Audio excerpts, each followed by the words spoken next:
It's party time, my golf story, brought to you by Party Drinks. Classically designed golf drinks for golfers by golfers. And the golf real estate pros Gene Walsh and Vince Visicaro. For your Southwest Florida real estate needs, check them out at suncoastdreams.com. Now here's your host, Kevin Walsh. Hey, what's going on? We got another really good show for you today. Like father, like son. We had Jim Roy on not too long ago, and now we're going to have his son, Kevin, on. Talk about following in your dad's footsteps or maybe creating your own footsteps. The story of the Roys and their place in the game of golf, professional golf, amateur golf, is really incredible. And on top of that, they're my neighbors in the Lakewood Ranch area just outside of Sarasota. Before we go any further, if you could do me a big favor, one of the things that newly starting podcasts always ask for is if you could hit the subscribe and the like button, because the bean counters at YouTube pay very close attention to that. And ultimately, analytics are important for future sponsorships and also for payment. So, and if you like the podcast, and I know you do, or you wouldn't be watching, and it's growing astronomically, just share it with somebody else and ask them to do the same. Big thanks to our title sponsors, Party Drinks. If you're looking for a good drink alternative on the golf course and you're tired of all of those seltzers or beer or whatever it is that you're having, try a Party. It's for golfers, by golfers, super smooth. It'll help you get your buzz on too. Perfect. Absolutely perfect. For a list of the different places where you can find Party on different golf courses across America and especially in Florida, check out drinkparty.com. And a big shout out to Noah Zelnick at Moccasin Wallow. Go see Noah. He's a big fan of it. He's a good player, and he was a past guest as well. And also a big thanks to the real estate pros from Fine Properties, suncoastdreams.com. If your dream is to live on a golf course or in a golf resort community, nobody better to help you out with that than Vince Visicaro and Gene Walsh. You can check them out at suncoastdreams.com, or you can call them at 941-220-4000. All right. So now that we got the housekeeping out of the way, we bring Kevin Roy on board. Kevin, what's going on and where are you joining us from? Yeah, not too much. First of all, thanks for having me on. I'm about 10 minutes away from you. I'm in Lakewood Ranch, Florida. My wife and I just built a house, and I'm in my my little man cave here. It's not a bad little spot, a little TV, kind of hanging out. Good place to kind of just unwind, especially after a long day on the golf course, and perhaps maybe have a cocktail or two. So, just hanging out.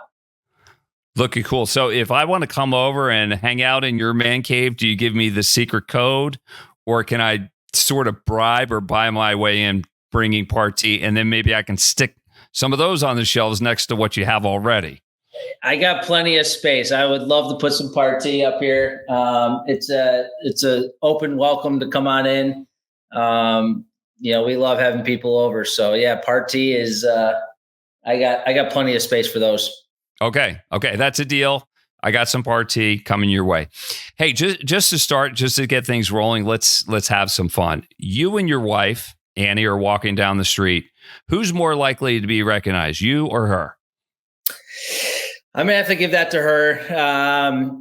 She's pretty well known in the Tampa area, as well as Sarasota. She, one of her first gigs was up in Tampa on the, I want to say the NBC affiliate up in Tampa. So she is, I'm going to give that one to her, no doubt.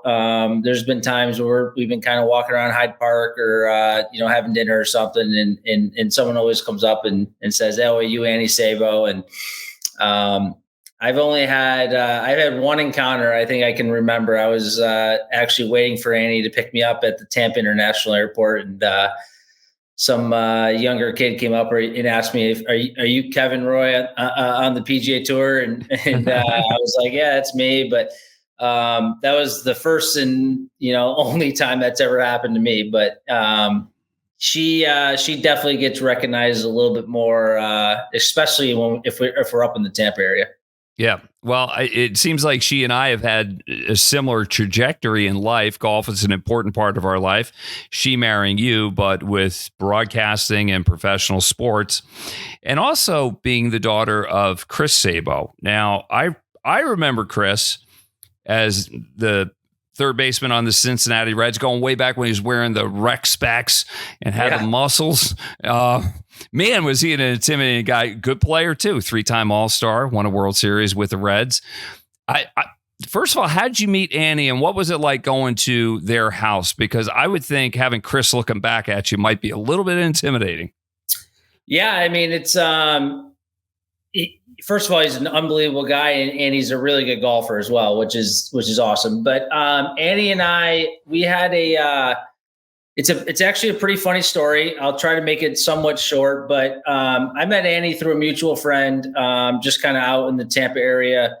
We were kind of out, I guess, day drinking a little bit and having some fun, and we were at a U-shaped bar, and I was with one of my buddies, and she was on the other side with a couple of her friends and my buddy who introduced us. And I had the courage to go over there and introduce myself to all of them. And Annie actually at the time was talking to somebody else. So I was like, all right, cool. I got her number that night. And I went home that night. I told my two buddies I was with, I was like, I'm going to marry that girl one day. And we'll fast forward 8 months later. I'm in Arizona for final stage of qualifying school. I want to say this is probably 2018. That same buddy texted me and goes, hey, you have no idea who wants to hang out when you get home. Tournament ended on a Saturday. I flew home and landed, and I went to Hyde Park in Tampa, and it was Annie, and she wanted to hang out again. And so long story short, I show up, and it was kind of somewhat a little awkward at the first, seeing her again and this and that. And I was just casually sitting there, and she kind of came up and asked me if I am still interested in her. And I was a little nervous and kind of shy at the time. And I was like, yeah, I mean, I think you're a very, pretty girl. And she grabbed both my knees and kissed me. And ever since then, we've been together. We dated for a couple years, and I proposed to her when she was working for the Minnesota Twins up in Minnesota. And we just passed 2 years of marriage in December, and we have a little 7-month-old daughter now, Mia, and just built our first house together. So kind of a crazy story. It's, not many people believe me that I told my buddies that I was going to marry this girl. And then we fast forward, we didn't speak for 8 months. And then all of a sudden she came around again, and here we are. That's a great story. Love the details too. I love her taking initiative and you following up. And I got to tell you, brother, you outkicked your coverage. I sure did. There's no doubt about that. She's beautiful. She's amazing. She's an awesome mom, awesome wife, and one of my biggest supporters of what I do. And I try to support her as much as I can. What she does, it's we have a great relationship, and couldn't ask for anything better. That's awesome. So life is good, but you're home. You started off the season on the Korn Ferry Tour, got off to a really good start, and 4 out of 4 cuts. How do you feel about your game right now? Yeah, game feels really good. It was kind of for me, it was a little interesting going into the first event, with kind of the holidays, and then moving into our house and trying to get all settled. So I didn't really have a lot of normal preparation, I would call it, going into Exuma, the first event down in the Bahamas. But, I guess, sometimes that's better for me. Maybe, the golfers out there would understand a little bit. Sometimes over practicing is not great. But, I got a couple of rounds in, with my dad, and, had some practice. But I was playing good. I felt good with my golf swing. I was doing a lot of good work with the guy I work with up in Tampa at Old Memorial, Dustin, and so it's a kind of a quote unquote dream start to the Corn Ferry Tour season. It's kind of put me in a position to at least take the next 2 weeks off and kind of spend some time with the family before we once we get back to the States. It's kind of a full throttle with a bunch of weeks in a row, but I got no complaints about the start of the season so far. Yeah, fantastic. Kevin Roy is our guest. He is on the Corn Ferry Tour, played the PGA Tour last year. He is the son of Jim Roy. Jim is one of my neighbors at Lakewood National Golf Club. We'll get into your relationship with the different neighbors at Lakewood National Golf Club. So tell me about unplugging when you get home. Like, do you put the clubs on the shelf for a couple of days? Walk me through how you unplug. Yeah, so I actually played in a little pro-am down in Fort Myers today, and it was the first time I swung a club since I got home from Columbia, which is probably about a week ago. So didn't touch a club for a week. I was just trying to spend as much time with Annie and Mia as much as I can, just because I know kind of once the season starts, I'll kind of be gone for a lot. So. When I unplug, I like to get away. I like to, like I said, spend as much time with them. We took her to the zoo. We kind of just find some things to do, whether, the weather hasn't been great. We're trying to plan a little beach day with her for her first trip to the beach. But, when I get away, it's about as away as it gets. It's not much golf at all. If my dad or my brother or someone wants to maybe play around a golf, I will. But like I said, I haven't touched the club since Columbia. I haven't seen the range. Just been kind of hanging out with them and spending as much time as I can with them. I would too. Sounds like you're trying to have more fun, not just so you're wearing it. Which is a groovy hat, I'll tell you that. But there's a story behind it that is, sometimes we forget about having fun and realizing this is a game we play because you play it for a living. When did you start wearing that hat and why? This was probably back, it was middle to beginning of 2 years ago on the Corn Ferry Tour. We started off in the Bahamas again. The first event, I actually flew to the Bahamas and then tested positive. Couldn't play for COVID. Couldn't play in the tournament. Had to sit in a hotel room for 7 straight days. Couldn't fly home or anything. It was the longest 7 days of potentially my life. And then finally was tested negative and was able to fly the next week. And I finished 4th. And then I proceeded to go on and miss 7, I think, of my next 8 cuts. And to be honest with you, I just hit a wild low point in golf. Didn't know if I really wanted to play anymore. I had all these doubts. Is this what you want to do? Maybe you're getting older. You maybe find a job. You're getting married. This and that, and I think it was a call from above, to be honest with you. I was sitting in a hotel room in I think maybe Wichita, Kansas or something, scrolling through Instagram, just kind of in the dumps. And one of the ads came up and it was literally this ad right here, have more fun. And it was a call, I think. What was the reaction? What was the reaction when people saw it? Were they like, Kev, what's up? You all right? Yeah, no, I mean, I was, obviously I think that, my team, if you will, my closest people to me, my fiance, Annie at the time was my fiance, my parents, my brother, my sister. I think they all kind of knew, like, I was down in the dumps. There's no other way to put it. I was at a low point in this game of golf, and I wanted to quit. I didn't know if I really wanted to play anymore, and I saw this hat, and it was the easiest, quickest $80 I've ever spent. Overnighted it to the hotel room, and I wore it for the rest of the season, and then continued to wear it for the first however many events on the Corn Ferry Tour until I started working with ReliaQuest. But I still try to if you will, have more fun on the golf course. And it's not even just on the golf course. I try to take it off the golf course as well. I mean, at the end of the day, it's golf. It's a sport. I'm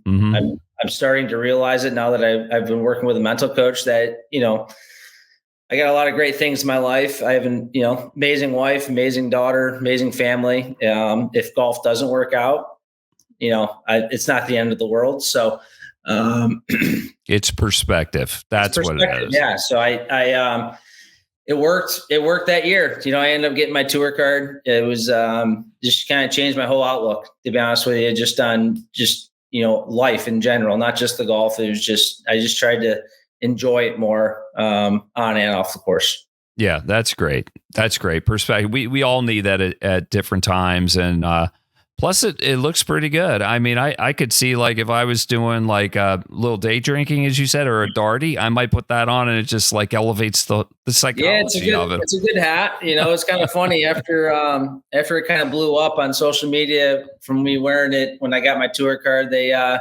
The company's called Melon. Shout out to Melon. I actually still wear their hats. It's a Melon hat that says Rely Quest on the front, but it's they sent me a couple different colorways. So I have a good stock here at home. So when I'm not in a tournament, not wearing Rely Quest, I'm rocking to have more fun quite a bit, to be honest. Good for you. Hey, take me back to the beginning. Where does your golf story begin? Who put a club in your hand? How'd you get started? Where was it?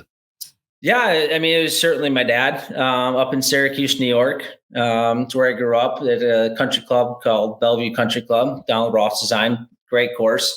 Unfortunately, I don't get up there too much anymore, but it was 100% my dad. He didn't, he was obviously a very accomplished golfer in his own right, and he never pushed any one of his kids, my older brother or me or my sister, into golf. He just kind of, if we liked it, he was there for us. I played a bunch of different sports growing up, but yeah, I mean, I was kind of one of those kids that would just kind of go to the golf course. I was, always, in the creeks, kind of playing with frogs, kind of doing crazy stuff, and I think one day he went home and told my mom that it's like, hey man, this kid's got some talent. He always seems to hit it on the insert, and he's to this day he's my biggest supporter. But yeah, I mean, I got to give all the credit to my dad when it comes to getting me into the game. When did you know you were a good player?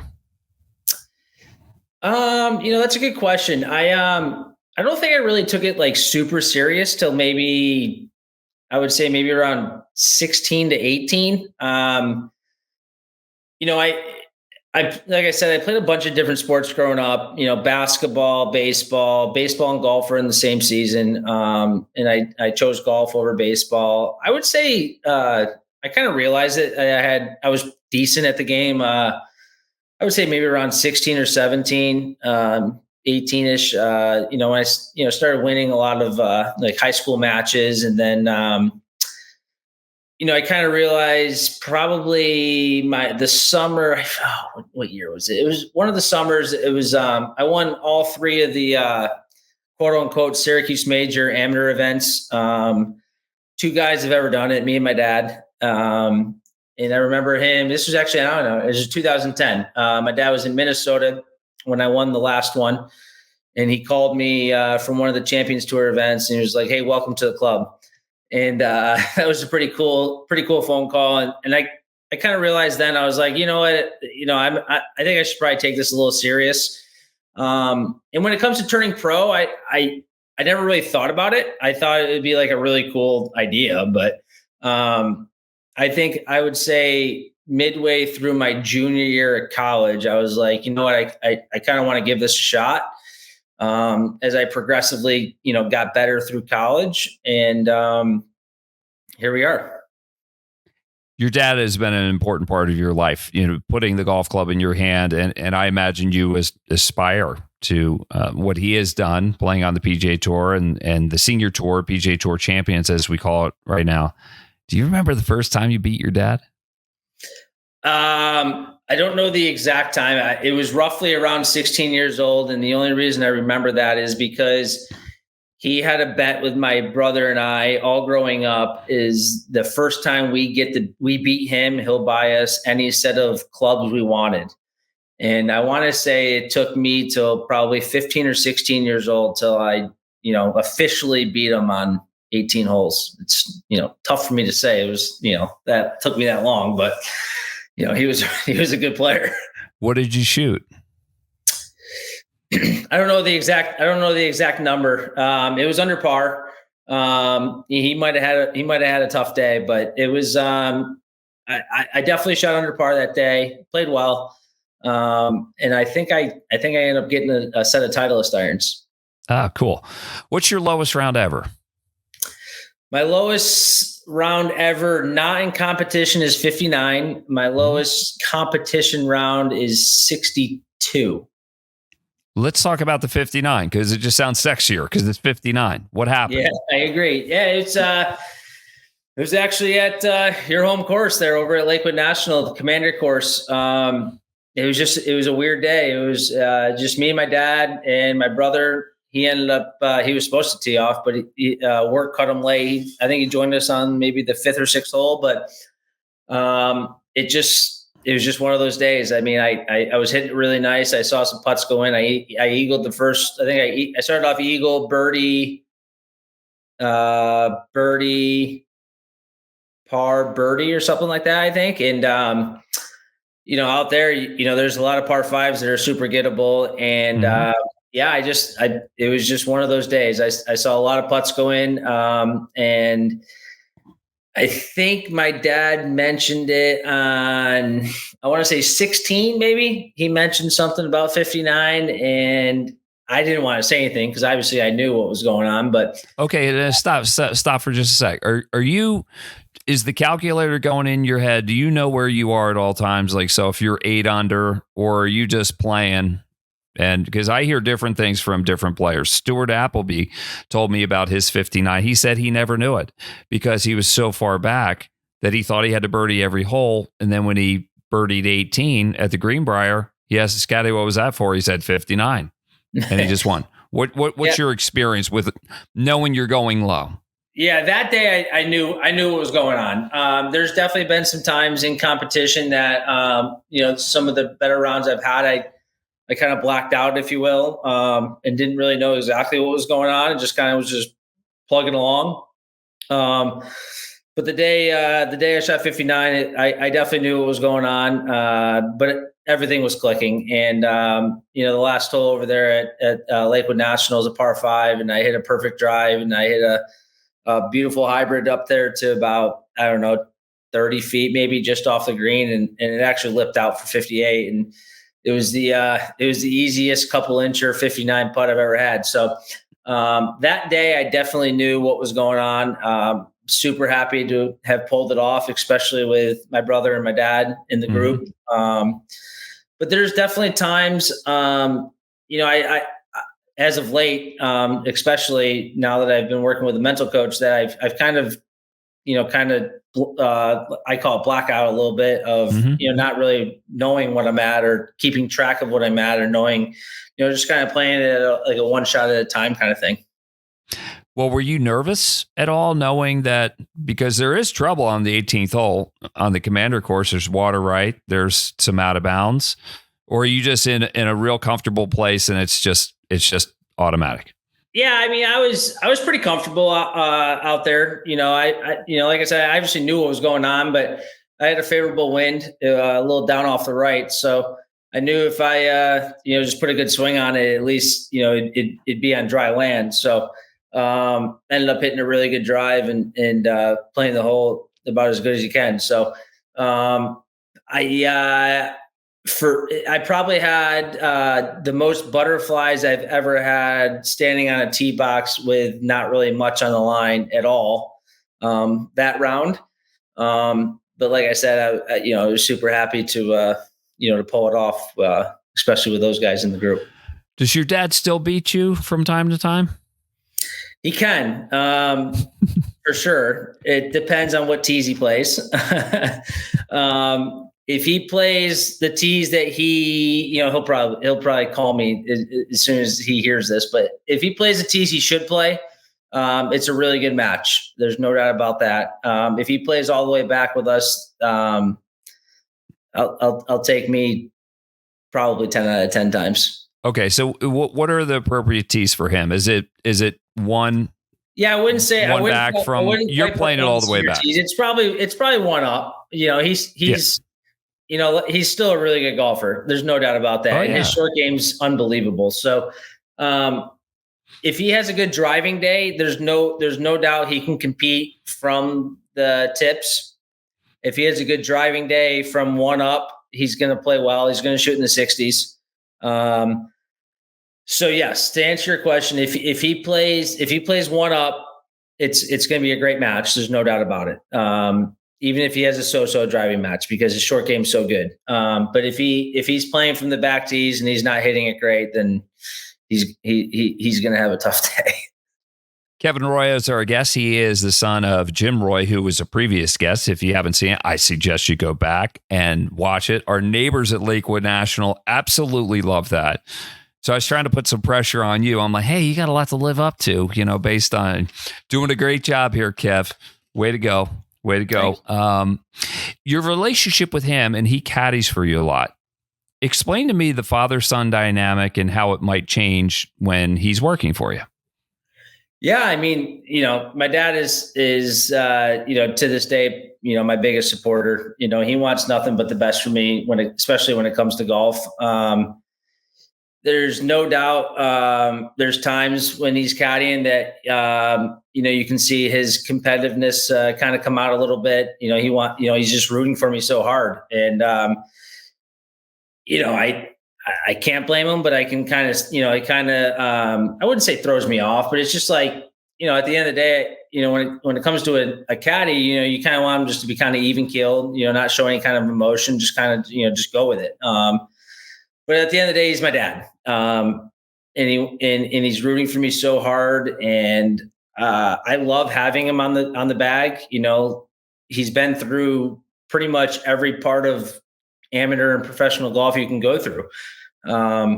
So the knowledge and the experience that he has, is about as good as it gets when it comes to someone as, walking the fairways with you. So I love having him on the bag. He's going to caddy for me in a couple weeks over at the League Com at Lakewood National, and I'm really looking forward to that. And we've had a lot of success on the course. There's no doubt about that. We've had a lot of good tournaments, a lot of good things happen, and I mean he's like I said, he's great on the bag. I really enjoy having him out there. Yeah. Kevin Roy is our guest here on It's Party Time, my golf story. Big thanks to Party Drinks. If you're looking for a good drink alternative on the golf course, check out Party and ask for it at the club that you're playing at. And for a list of the different places, you can log on to drinkparty.com. And a big thanks to the real estate professionals, Gene Walsh and Vince Vizzacaro from suncoastdreams.com, a division of Fine Properties. If your dream is to live on a golf course or in a golf resort community, nobody better than Vince and Gene. They can help you out at suncoastdreams.com or call 941-220-4000. Or if you happen to live on a golf course and it's time to sell because the market's really high and a lot of people want to get in, they're your people as well.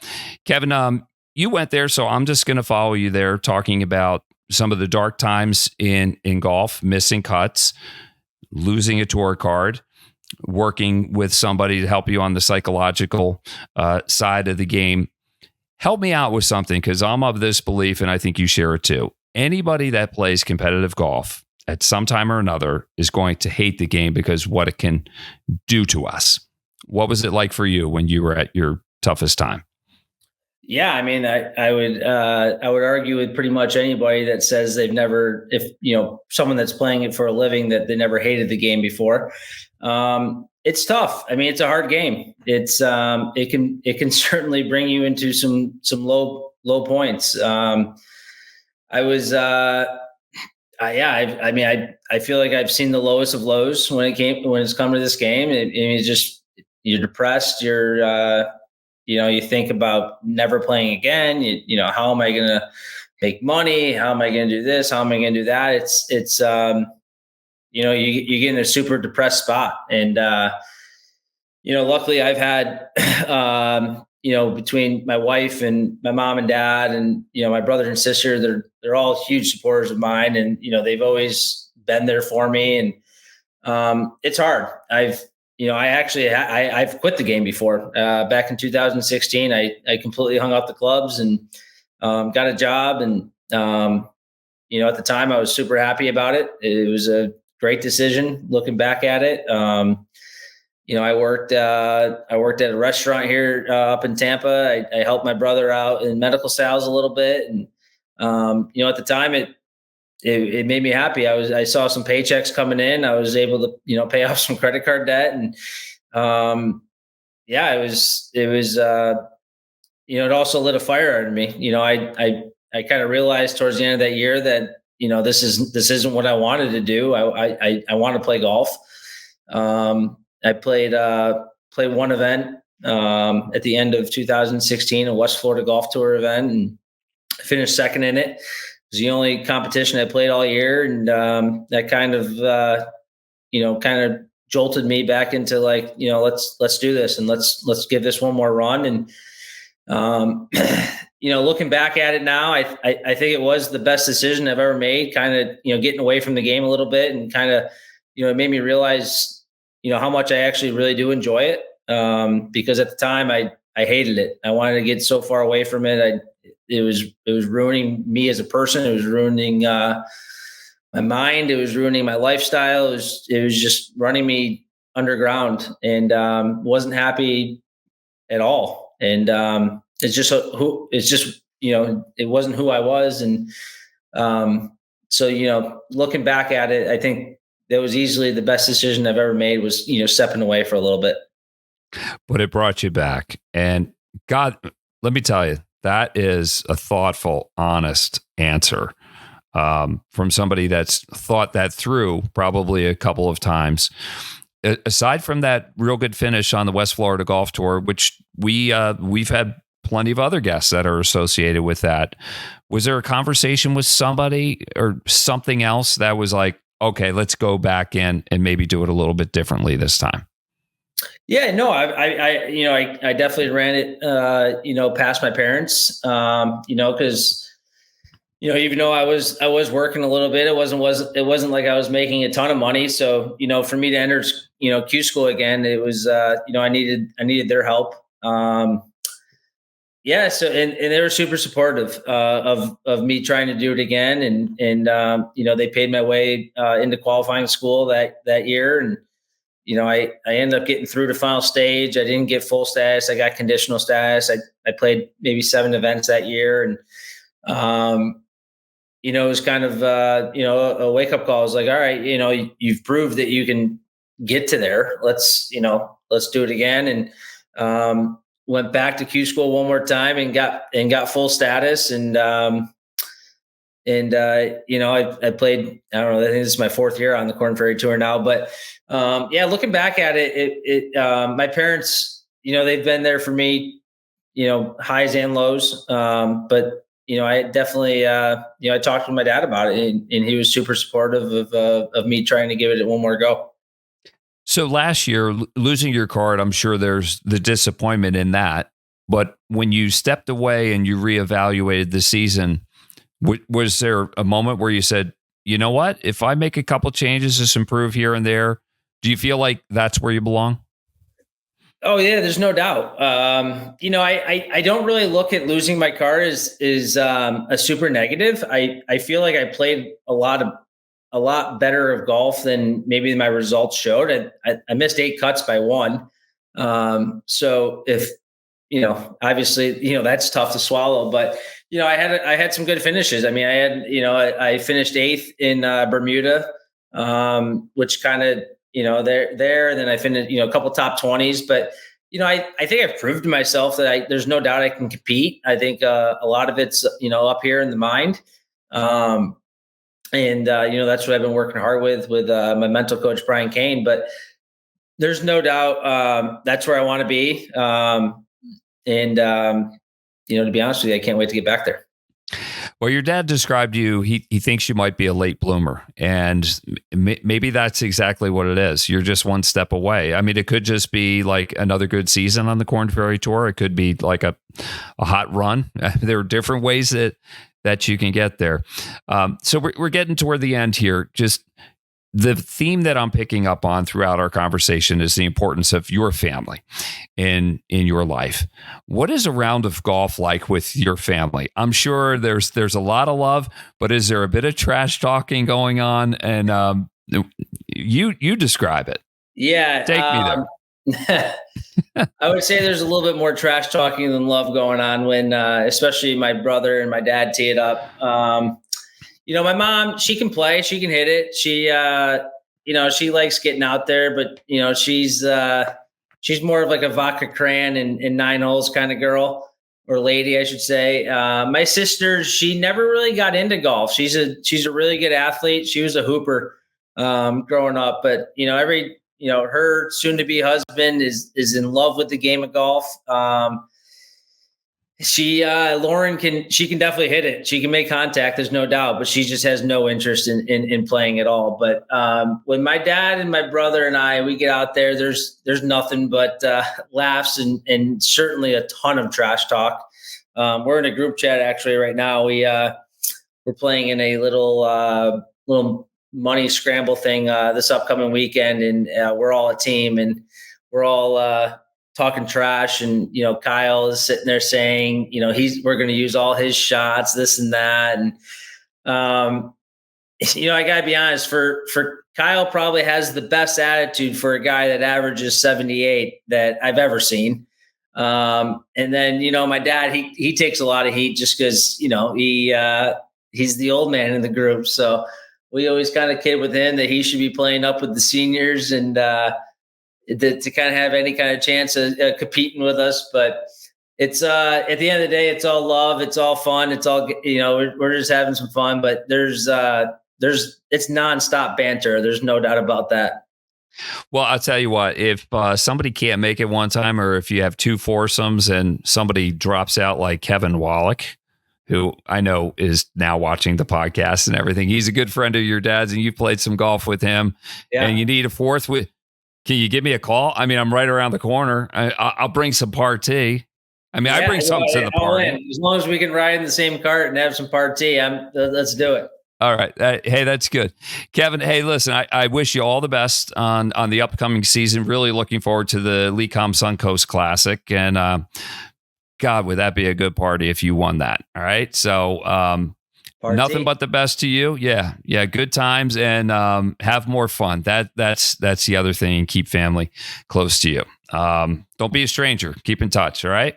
I appreciate it. Yeah. Thank you so much for, having me on, and look forward to, let's play soon for sure. Yeah, you got it. Kevin Roy has been our guest here on It's Party Time, My Golf Story. For more information about him, you can follow him on Instagram. It's been scrolling across the bottom, ways that you can get in contact with him, or at least follow his story online, and also his sponsors scrolling across there. And a big thanks to Party Drinks. If you're looking for a real good golf alternative, a golf drink for golfers by golfers, Party is for you. And thanks to the real estate pros, Gene Walsh and Vince Fizzicaro, suncoastdreams.com. For Kevin Roy, I'm Kevin Walsh. Couple Kevins here. We'll see you again next time on It's Party Time, My Golf Story. Take care.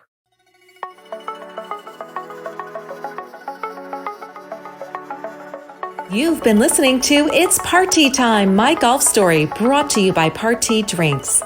Classically designed golf drinks for golfers by golfers, and the golf real estate pros Gene Walsh and Vince Fizzicaro. For your Southwest Florida real estate needs, check them out at suncoastdreams.com or call 941-220-4000.